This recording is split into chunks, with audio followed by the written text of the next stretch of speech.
Alejandro Bratti and CJ Kuzler from Believe in Yourself, Believe in Your Business TV show. And you're welcome to the Spanglish World Network on Singo TV, channel 250 and 251. Please remember to download both the Singo TV app on the respective app stores and on iOS and Android devices. And while you're downloading, make sure that you rate and leave a comment. The app is free, and Singo TV is also available on Google Chromecast, Amazon Fire and Fire Sticks, Roku and Roku Sticks, and on all smart TVs 2016 forward. And today we have Todd with us. Welcome, Todd. Hey, how are you? Very well, thanks. How are you? I am not complaining. I'm having a great week so far. That's amazing. That's amazing. So, Todd, thank you for connecting with us and sharing your wisdom. I know that this is going to be very, very fun. We had already a conversation before to know a little bit more each other, and this is an amazing way to be helping others to understand how they can do more. And that's something that I love, exactly what you were saying, like more is possible, and that's what we want to share with people here. So we always start this program saying the believing yourself, understanding who was told before you started to believe in yourself, who you were before you really understood, okay, I have to become, I am somebody, I know that I am somebody. And what happened, before you in the process from understanding who you were to understanding how you become the person that you are right now, because you have done really amazing things that I really enjoy. So tell me a little bit about that. Sure. I mean, it's a journey like anyone else. I started undergrad, MBA, then working for some large firms you've all heard of, Ernst & Young and Accenture. Back in the day, it was called Andersen. And, the truth is I had great jobs, great salary. People thought I was doing well, and yet I was just doing what was possible, not what I had passion for. Everyone said, you must love what you do. And I said, yes, and I didn't mean it. I wasn't being authentic, which is obviously one of my favorite topics. And I remember I was about 25 or 6 when it really hit me.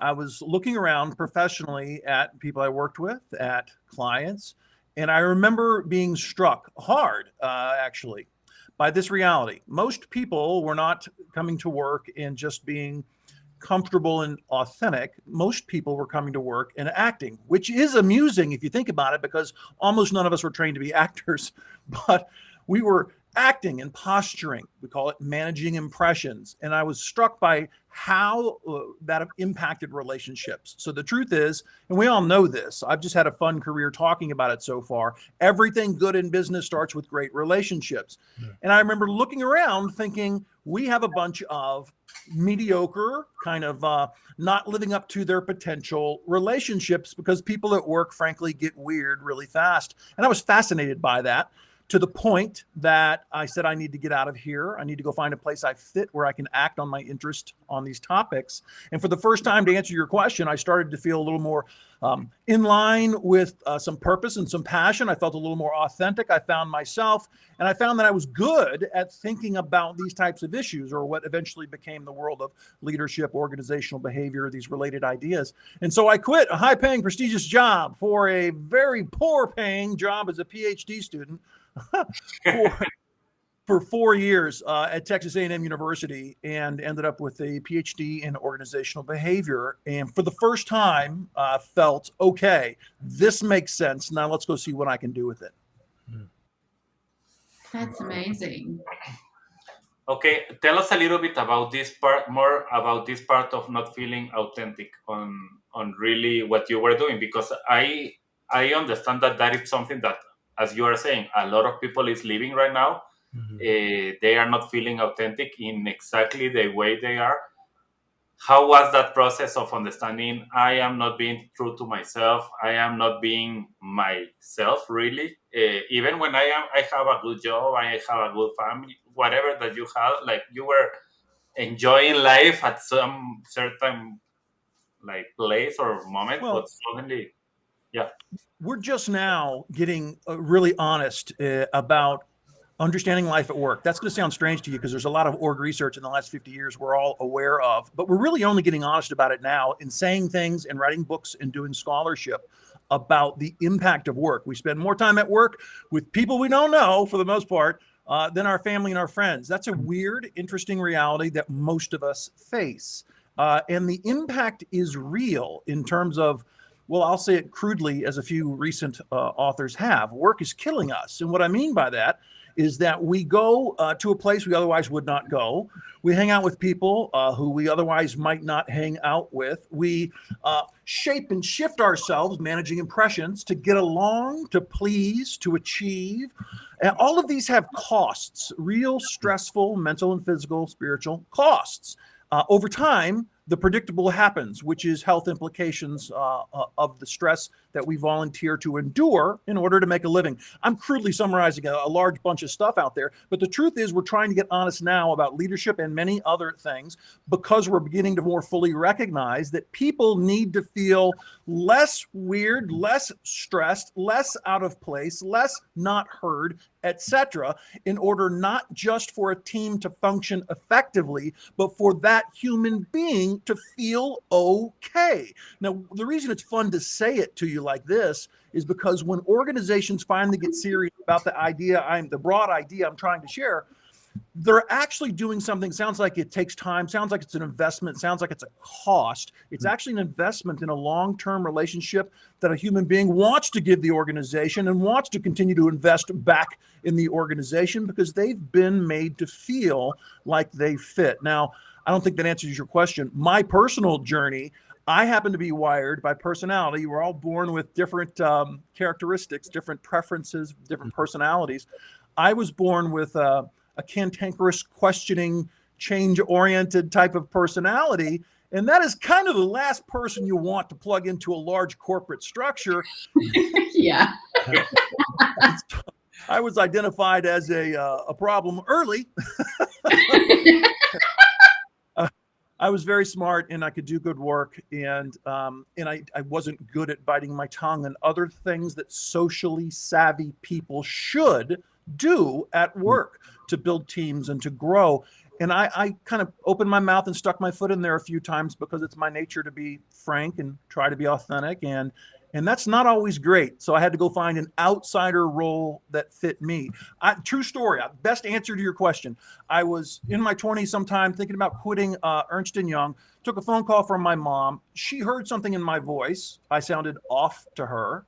She said, "What's wrong?" And I started crying. I broke down, living in a prestigious little loft in downtown Atlanta at the time, working for Ernst & Young.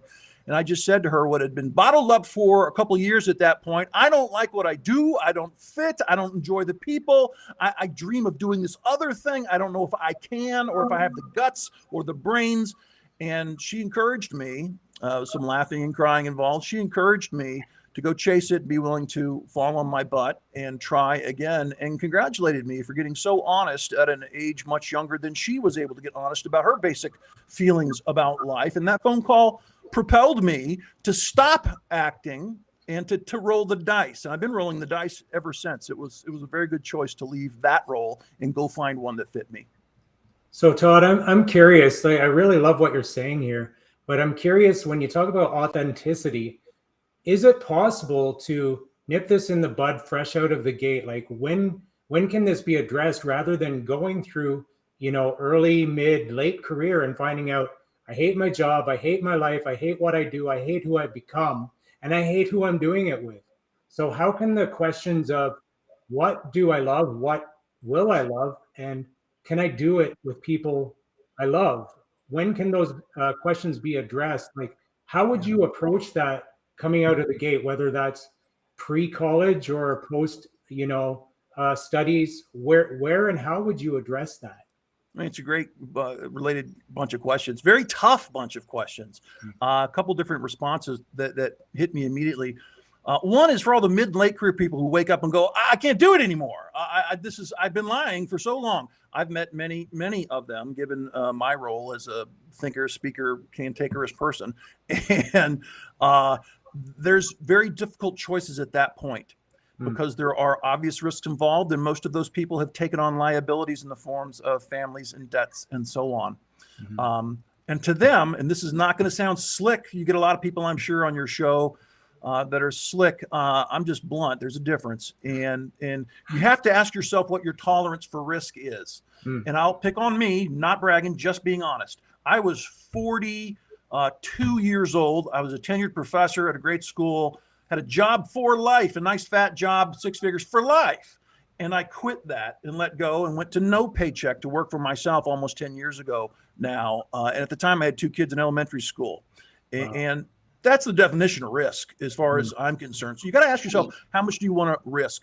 And then you just evaluate yourself, your tolerance for risk. You talk to your wife, you look at your financial reality, you have an escape plan. Can I invest 2 years or some legit targeted plan into this thing that I'm going to define well before I ever jump into it? So that's the brutal thing the older people have to do before they move.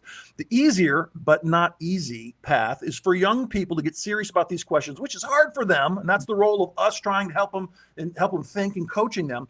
The first third of the career, you got to experiment within role. You got to experiment by jumping roles. You got to experiment by changing orgs.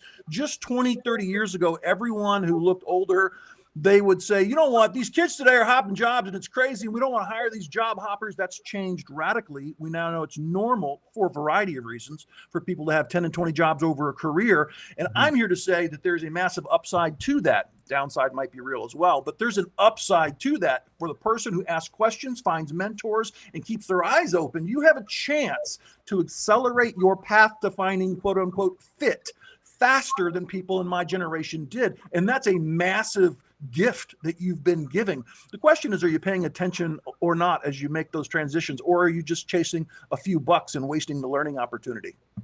Yeah. Very interesting. So how would you approach, say young people coming out of the gate that would be looking for these opportunities, looking for mentors or looking for someone to invest in them, to speak in them? And how would you speak to a mentor, say someone in our role, in our position, that would be looking for young people that we can speak into, to kind of direct and add kind of some wisdom, hopefully that we have some. Sure. Well, I give this advice to youngsters. Getting old's weird because youngsters is a very real thing for me now. I'm 51. Anyhow, the youngins are fascinating, and I have a lot of hope in them, especially the Zs, because they're just so positive and open-minded, generally speaking. They don't expect me to say this, but I'm going to say it anyway. You got to be helpful. You got to be great. I didn't say you got to be authentic, loud, and creative and expressive. Those are beautiful things. But basically in the not the first year, but after 2 or 3 years of being very helpful to others, very great at what you do, you've earned the right to incrementally start being a lot more authentic, a lot more expressive. So that's the path to finding the mentor. Be very helpful to others. I said that first on purpose because everyone gets worried about themselves, understandable. But you really want to be a person that sees value bigger than just you, and others need to know that. You got to be helpful. It's the number one behavior that shows that to others. And then you've got to be great. Don't accept meeting standards. I always say that. Don't accept meeting standards. No one ever got that promotion by being minimally good. You have to figure out and define what above average looks like and be that. And when you achieve that on a consistent basis, you'll be given all kinds of latitude to have more voice and more expression in everything you do professionally. So that's what I would say to the youngsters, even if it doesn't sound like what you expect from a guy who looks like this. I had to earn the right to look like this. What I would say to the older folks is, man, I loved your question because we're starting to think much more broadly about mentoring today. And one of the biggest reasons, of course, is that we have this never before seen number of generations in the workforce together at the same time. It's quite crazy. So one of the biggest pieces of advice for mid-career, late career people is if you're serious, if you're still all about continuous learning and growth until you're done, which is a bunch of us, then you need some people who are less experienced and way younger than you on your personal board of directors or as a mentor, as a colleague you check in with and listen to like a mentor, because they're going to help you understand things that are, says the 51-year-old, a little different in their generation than ours, because real change never happens unless it's across levels and across generations, which means you need people in your ear helping you learn what life is like for them and stop doing so much what older folks often do, which is explaining things about what they think, what they need, what they like. Got to really get down with those young people if we're going to be interesting in the latter part of our careers. Amazing. Mm.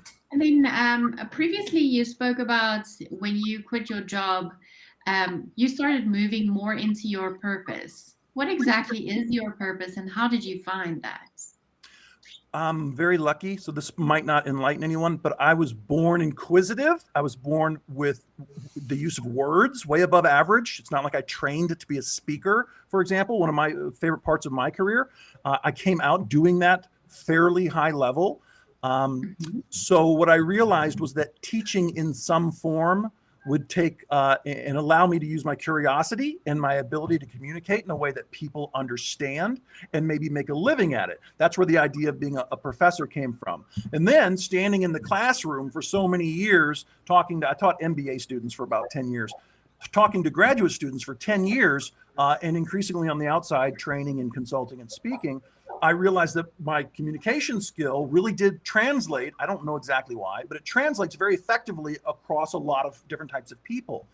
So I wanted to amplify that, which made me then get very open to, getting into online courses and things that have come to define my career now. So where did I find passion? I figured out that I had curiosity and an ability to influence positively other people, and I figured out how to get paid for that. Amazing.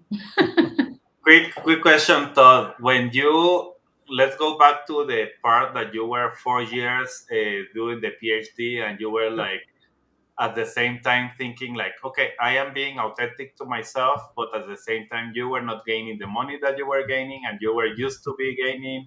You were at the end like suffering in some way. Okay, I am myself here, but at the same time, I don't have the lifestyle that I was supposed or used to be having. So, how was that process during those 4 years, and how you were thinking, and how you succeed even by, okay, let's do it 1 year after the next one, you know? Well, I mean, everyone's turned on by different things. What motivates one is different than what motivates the next person. Money for me, I didn't care about money, still don't care a whole bunch about it. Didn't make any serious money until my late 40s. I made professor money, which is great, but it's not serious. And I never thought much about it. So the idea of letting go of the prestige of Ernst & Young and a good, decent salary for a young 20-something and going broke, or not broke, I think I made like 18,000 US per year as a PhD student, which is pretty much broke. And I did that for 4 years, and it did not hurt me the way it often hurts people to adjust like that. So I downgraded apartments, got rid of debts, didn't buy anything I didn't need, got free movies from the library, ate simply, all those things. And it did not affect me because what motivates me and drives me is much more intellectual. And the fact that I could go to an office every day and dive into dorky scholarly stuff that I found interesting and not have to act like I thought the issues we were talking about were interesting was an amazing relief for me. Now, I won't lie, getting a PhD at a good school is beyond stressful. That's true. But the fit was very, very high for the first time. And that's why I felt like the stress was worth it and I was in the right place. Wow. And quick question, at that moment you had already your 2 kids, right? No, I started, I had a child come at the very end. Okay. Yeah, because sometimes that is also another thing. It's like a third party, like creating a stress, a different stress, I got to tell you, though, this is off topic, but I'm going to tell you anyway. One of my favorite stories ever is a colleague when I was a doctoral student. Her name, I won't tell you. Anyhow, she was a single mother of 3 elementary school aged children. 3.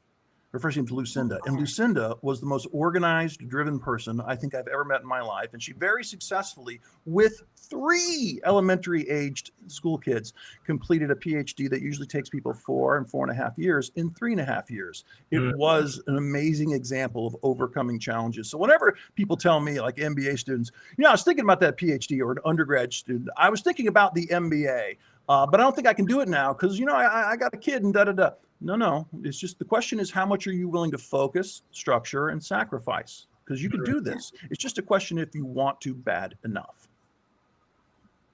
Yeah, that's a really good example because at the end, those are part of the things that are stopping us. It's like, why I don't want to move because I have 3 kids, or I have this other thing. And that's like, okay, be authentic even when you have struggles, because you are going to find exactly the way to do it. So this is great. So Todd, curious, you talk about finding your passion, and you were very clear on money wasn't the big thing, and risk, and sometimes people are facing financial risk as part of their profile. How would you get at someone drilling down to finding it, the answer to the question, what is it that you really do want? You might get lucky and answer that through thinking activities over time. That's rare, though. Usually you have to make the effort, and it's immense. I can't lie about it. You have to really go try things, talk to a lot of people who do things you don't do, and go try things yourself.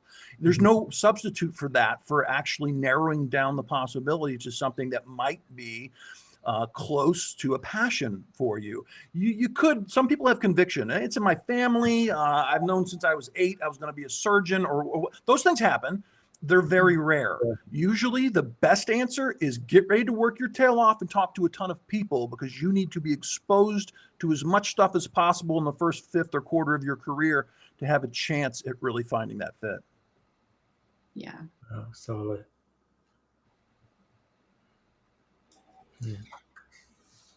Sorry, you can go, Alejandro? So I see that, for example, you say right now that you are helping people. You explain a little bit about your purpose and how you find it. How are you helping? And the way you show it is like, okay, I was lucky, and I started to realize. So how you are helping now people to find their purpose? Well, I'm lucky. I have great focus these days. I don't muddle through the answer to that question. I write books, I give speeches, and I make online courses. That's 99% of what I do. Before the pandemic, give a whole lot of speeches. So short answer to your question is I help people. I motivate them. I wasn't kidding when I told you let's help people believe that more is possible. First of all, it's almost always true. So it's fun to convince people that that is true. So on stage, all over the world at different times, almost got stuck in Australia when they closed the country for the pandemic. I was speaking in Sydney. But it's great fun. I use stories that are personal, very frank, the way we're speaking right now, and emotional.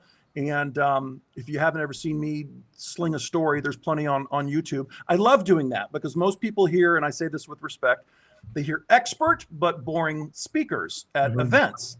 And I'm grateful to say, for reasons I'm not sure, I'm anything but boring. So people always appreciate that right off the bat, and that makes them much more emotionally interested in listening to you. I love speaking, and then I write. I've got my next book coming out next April. I'm very excited. It's called Dancing with Monsters, and it's a fable. Are you guys familiar with like Who Moved My Cheese and those books from back in the day? Yes. I don't know why, but I've always been intrigued by them. And so I rolled the dice, and about the time I said, I'm going to do this, I've got an idea for one that would be useful. A gig I did led me to a publisher who was very interested. And I'm working with this great publisher for the first time ever, traditional publishing, for this book, Dancing with Monsters. It'll be out in April. I'm very excited. And then actually the biggest part of my life for the last 5+ years has been online courses, most of them with LinkedIn Learning, some with Udemy. And again, I'm very, very good at it, but I'm lucky as well because looking into a camera, doing a lot of scripting on a topic that matters before, and then looking into a camera and sharing that knowledge, to me sounded like I can't believe someone would pay you for this 10 years ago. It turns out, as you all know, it's a rapidly growing little segment of education in general. And I've been very lucky to be a part of that with millions and millions of people who've watched my courses. Wow. And there is something that, and I like a lot about what you are doing is, for example, when we started, the three of us together creating events and programs and all the things that we are doing, the first thing that we started like doing it normally, and suddenly we started to say like, okay, we want to change a little bit about these events that we're creating, and we want to stop creating events or webinars or programs or whatever. We want to start to give them experiences. And I am curious about that when you are talking about that part of, I don't want to be only giving a speech. I don't want to be only giving an event, but I want to give experience. So what is an experience for you? Because that's exactly that's we are on doing. my website. It's funny you just said that. That's on my website. Don't book me unless you want a real experience. So the short answer is emotions. So I always joke, and it's not a joke, it's serious, that when I do a gig, people laugh, they learn, they cry at almost every gig. Why? Because I'm talking about things that we're talking about, but in a relevant way to the audience. I've got stories about my son and lessons he learned that hurt. And I've got stories from past students and clients about very difficult things they went through that are hilarious sometimes and difficult other times. I've got a story, my oldest story, that I hope I'll never, ever stop telling, about my dad and a lesson that he taught me during his journey with cancer. Cancer took both my parents years ago. And it's emotional. And, I've joked with audiences a lot. I could go to therapy or I could tell you guys a story about my dad. and it's real because so many people in the audience can relate to it, sadly. But that's useful, not a trick, not a ploy. That's useful. That's rapport, that's bonding, that's emotional venting that you allow people to engage that we're very often not feeling allowed to engage. So I'll have people come up after gigs tired from listening, going, I could have listened to that for 5 more hours. Thanks for saying that thing. I've been thinking about it. So I think I behave and speak a little frankly in a way that people know they should, really wish they could, but often don't because we censor for all the reasons we were kind of talking about a little while ago. And when they watch someone do it, they go, that felt good. That was useful information and that felt good. I haven't used slides, by the way, for 15 years. I just stand on stage and talk to people. And everyone loves that. No slides, no BS, just authentic stories. Hmm. And when you started speaking at engagements, was it, I can see that it came naturally, but did you have some nervous feeling? Did you feel like you were unworthy at some point in time? How was that roller coaster for you? Yeah, this is embarrassing to admit. I can't believe you asked me this question. I just got through saying we act too much at work and it's a problem for A, B, and C reasons. But all speakers, most of us, I think, would admit this, are acting in some way. So if you met me for coffee, I would be a little more quiet and less animated and so on. I have a Dr. Dewett persona. And the reason I say that and I own that is because I have nerves like anyone in the way that I and most pros I've met deal with the normal reality of nerves is to use them, channel them, funnel them, allow them to become a positive addition somehow to what you're doing on stage. And for me, that's this gregarious Dr. Dewett guy who apparently seems confident and in control. I'm as insecure and questioning and worried as anyone, but they don't pay me to stand on stage and discuss that. They want a little insight and some confidence and inspiration when I get on stage. Does that make sense? Yeah, it makes total sense. You step into the person that you portray. That's the truth, even if some people don't want to hear that. I'm not saying I lack authenticity. This is the information I give and the stories I tell are real, backed by science, experienced in life. They are authentic, but the vehicle I use to deliver is shaped a little to be this Dr. Dewett character. Sure, I admit it. And that's how I deal with it. And that's how you feel? That's how I deal with the nerves. Okay. Yeah, it's a great tip for people who want to do speaking and stuff. So earlier you said that you write books. Would you mind telling us a little bit more about that? Sure. You'll see someone behind me. I saw. I've written several. The ones that probably people have heard the most about would be Show Your Ink and Live Hard.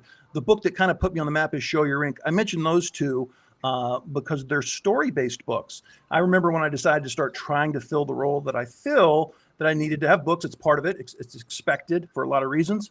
And I didn't want to do something that everyone else has done. And I started thinking about that. And it was challenging to say, okay, how do I stand out? How do I say something unique? How do I not look like the other gazillions of books out there? And I realized that I love being on stage and telling stories, and that crafting stories is very useful. And so I took a risk and I came up with some new stories, some of my old stories, some of the stories I was using at the time. And I got 20 around the theme of authenticity and success and related notions. And I called it Show Your Ink, which I thought was catchy for obvious reasons. And there's a story in the book, one I use on stage, about how I got in trouble with my tats years ago. But those books, Show Your Ink and Live Hard, are 20 stories each. And because they're unique and story-based, people find those quite useful. Yeah.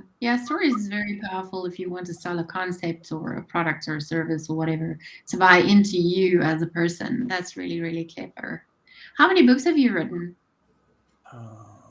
Including the ones about to come out, I think 5. Ah, that's a nice journey. When did you start? Oh, 15 years ago, give or take. Something like that. I was Cool. actually there's a story there. I was a professor, was loving that life, and I felt bad about a few things. One of them was that my students had to put up so much money every course for the textbook.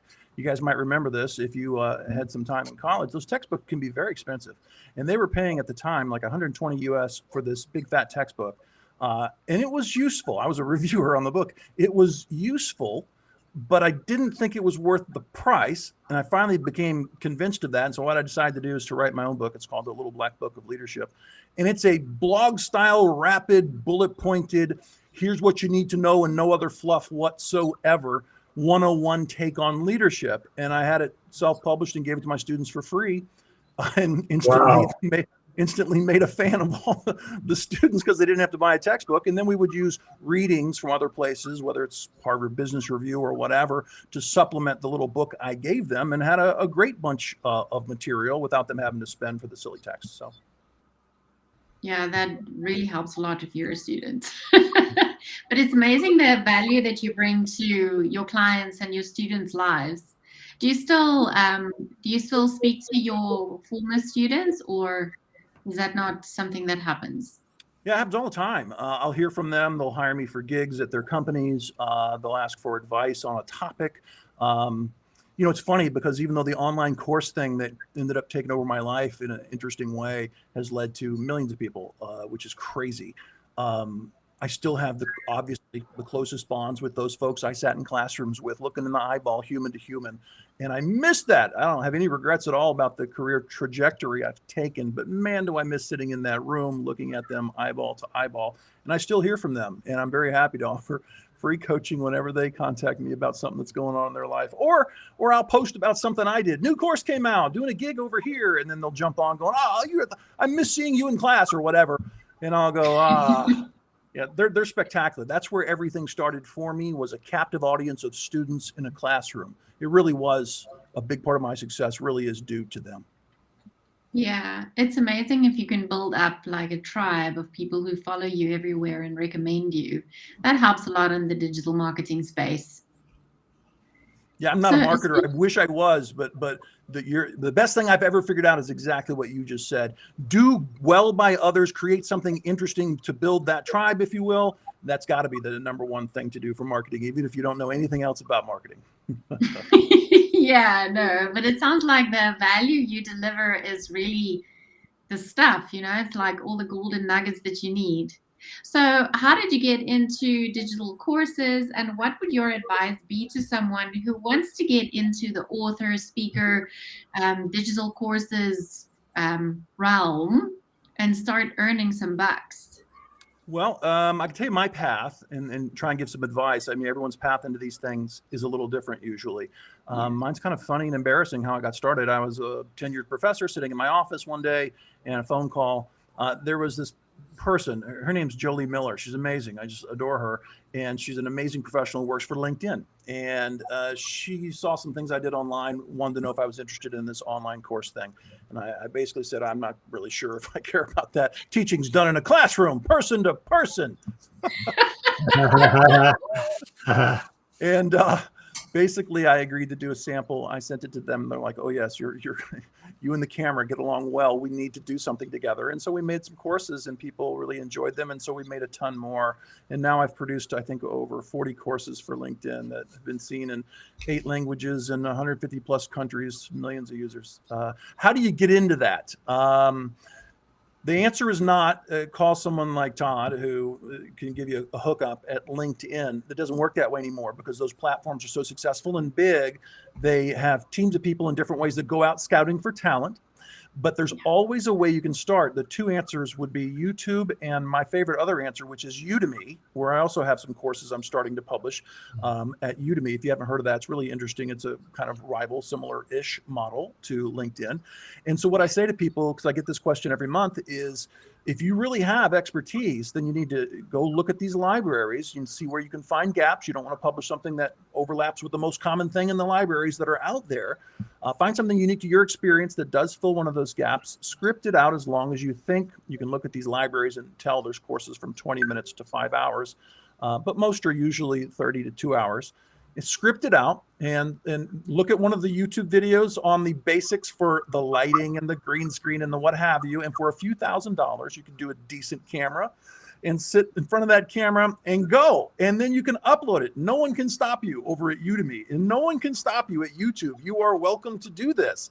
And if you're any good, people will notice and give you feedback, and you'll listen and you'll get better. And if you're any good at all, you're going to make money at Udemy. It's not going to change your careers for most people, but it's a wonderful way, just like any other part of social media or marketing, to get your name out there and make a few extra dollars in the process. And if you are really, really good, someone at one of the big places, LinkedIn comes into mind, of course, can notice you and drop you an email. And that, like me, might change your life. So you never know. Now, speaking and writing, different topics and different skills. Completely. Writing, I've heard this so many times, you guys. How many of you three have written books, by the way? Okay. Then you know exactly what I'm talking about. There's a time before you commit words to a page when you go, I've got an idea. And then you get close to writing, you go, I'm not sure that idea is formed well enough and outlined well enough. And you realize the deep dive you need to take before you're ready to competently throw words at the page. And then you start throwing words at the page, and it's not as easy always as you thought. So what? It's a skill like any other. I love saying this. You will get better. Don't wait, because you're just slowing down the process of getting better. My first book was called Leadership Redefined. Thankfully, you can't find it anymore because it wasn't good. That's the process of learning. So start. There's tons of groups that will support you and help you get that first manuscript written. There's no stigma basically today anymore for self-publishing, so nothing should stop you. Try, because effort number 2 will be better. Effort number 6-ish, where I am, you actually might be pretty good at it, but you got to do the work to get there. Then the last question you kind of threw in there was speaking. This one's tough. You just got to start free. Most of us who are not celebrities, we start free. Local business groups, local churches, local civic groups, local schools, you start free. You have a topic, you practice, you deliver. If people, hey Todd, how will I know when I'm good enough to actually charge someone? It's very easy. You will see a reaction that is tangible, visceral from the audience. You'll see people reacting. You'll see smiles. You'll see all kinds of people wanting to talk to you afterwards. If you're generating that, you might actually have a shot at speaking as a part of your profession. If you're not generating that, then you've got work to do. Go find a coach and dive in to find out how you need to be different or better. So Todd, did you dig into coaching at any point as far as speaker development, just to tag along with that? Because you were, as a university professor, you're already in that space where you're talking to students. Now I can say I've had professors who I would sleep through their class. It happens in churches, classrooms, boardrooms, all across the board. And then there's the speaker like yourself, where you hear the story and you're riveted and you're caught along, and then the time has passed and you've been caught up. So did you have to go through a training journey to get to that space? Or was that kind of something you developed from that place of nervousness early on, and you just developed as you went? I've always been predisposed to stories and storytelling since long before in high school, frankly. I was always pretty good at talking in that narrative type of format. It was always interesting to me. I've always been in love with comedians since I was a child, and a lot of them have long form approaches as well. So I was kind of really open to that from a young age.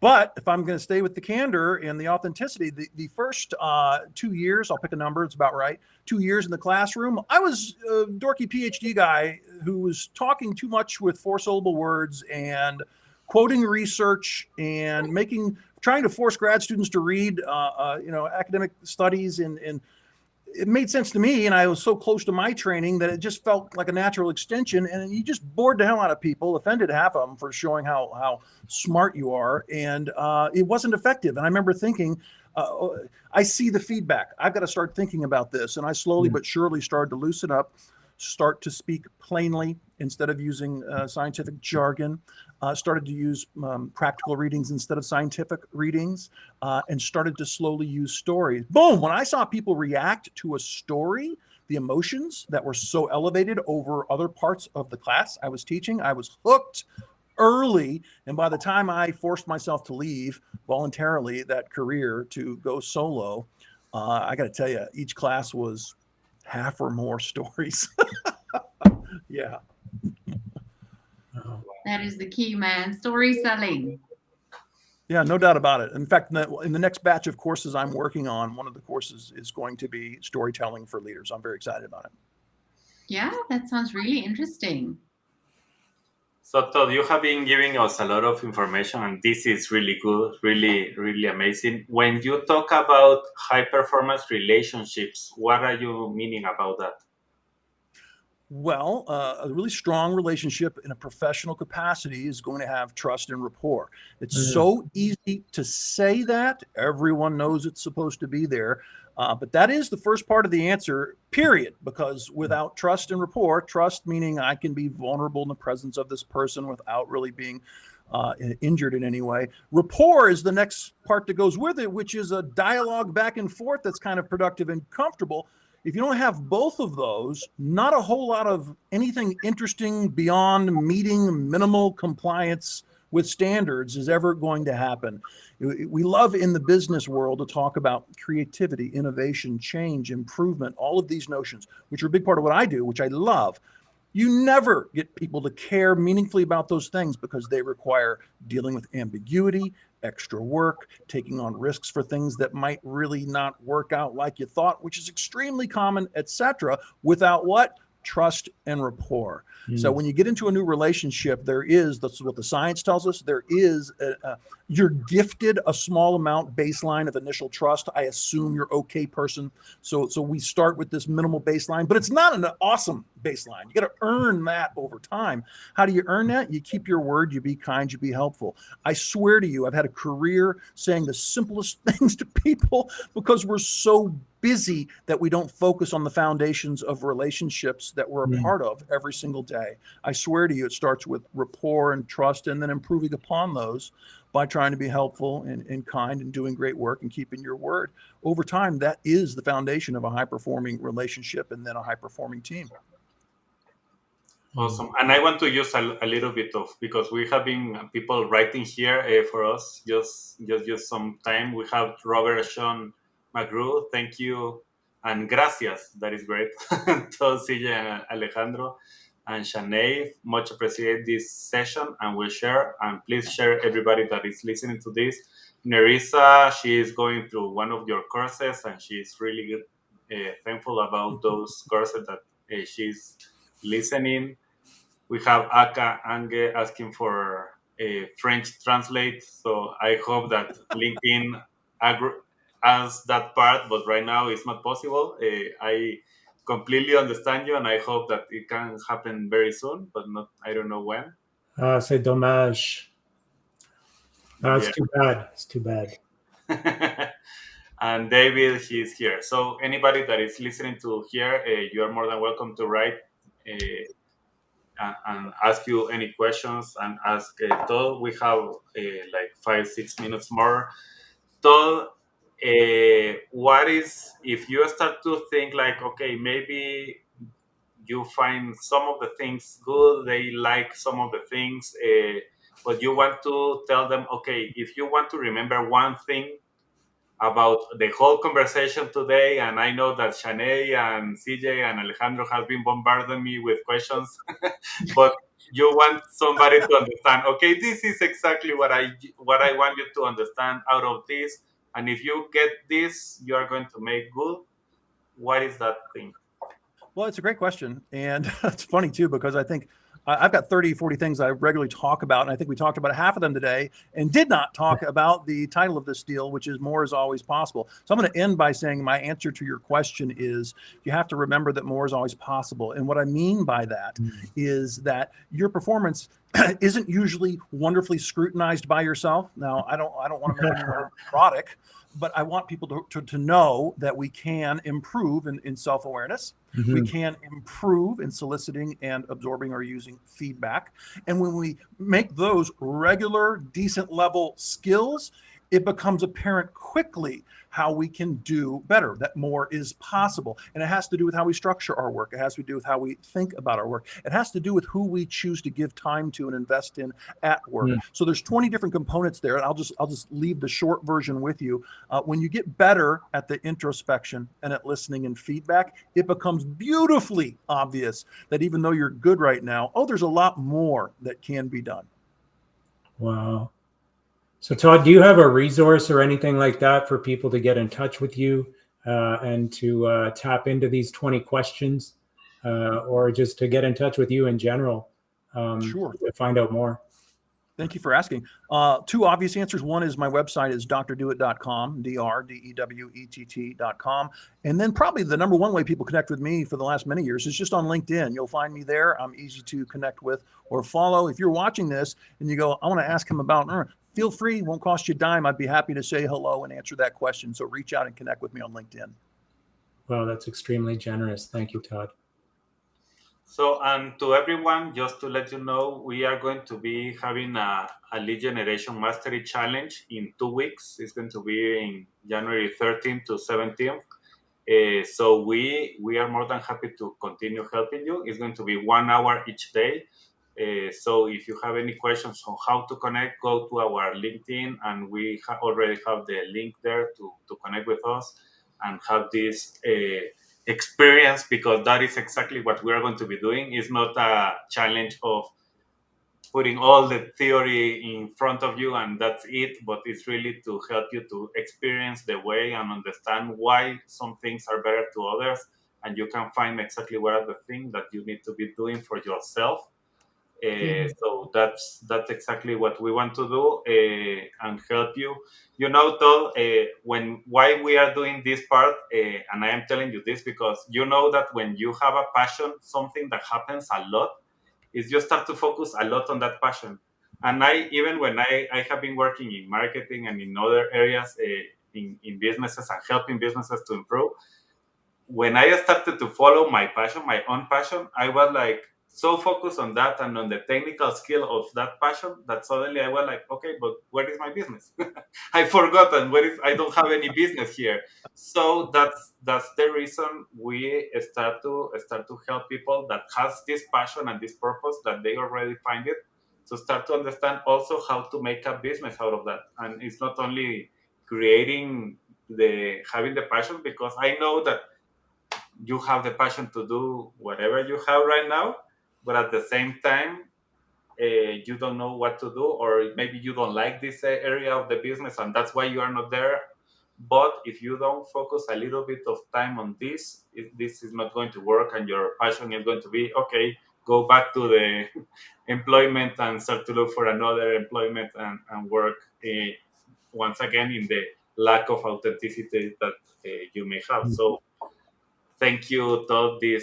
This program was really amazing. I really enjoy the time here with you. Shanae or CJ, if you have any other comment to give to Todd, but this was amazing. I really enjoyed it.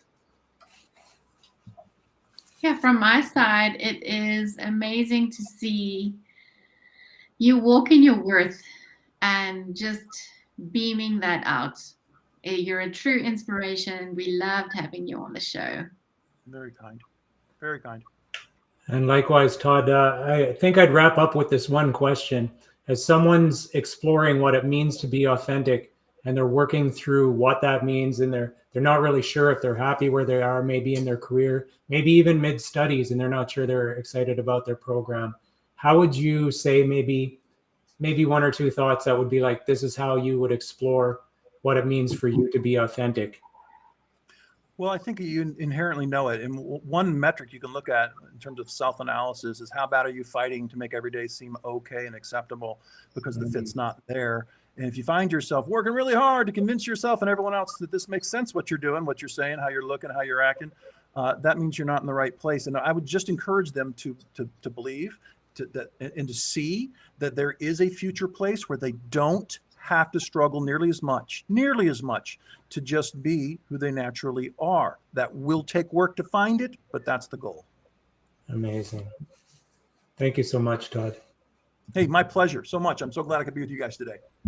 Okay, thank you, Todd, and thank you everyone that was here today and even commenting or saying anything. And if you have any questions about anything, just reach to us. Believe in yourself, believe in your business. That is our mantra. That's exactly what we're saying all the time. It's like you need to start with believing in yourself, and then all the other things are going to start to be in place. So thank you, Todd. Thank you everyone for being here. This show can be also heard on the Spanglish Radio Network. Please check out SpanglishWorld.ca for all the news and programming. Spanglish World, watch it, hear it, read it, download it, and leave it. Thank you all. See you. See ya.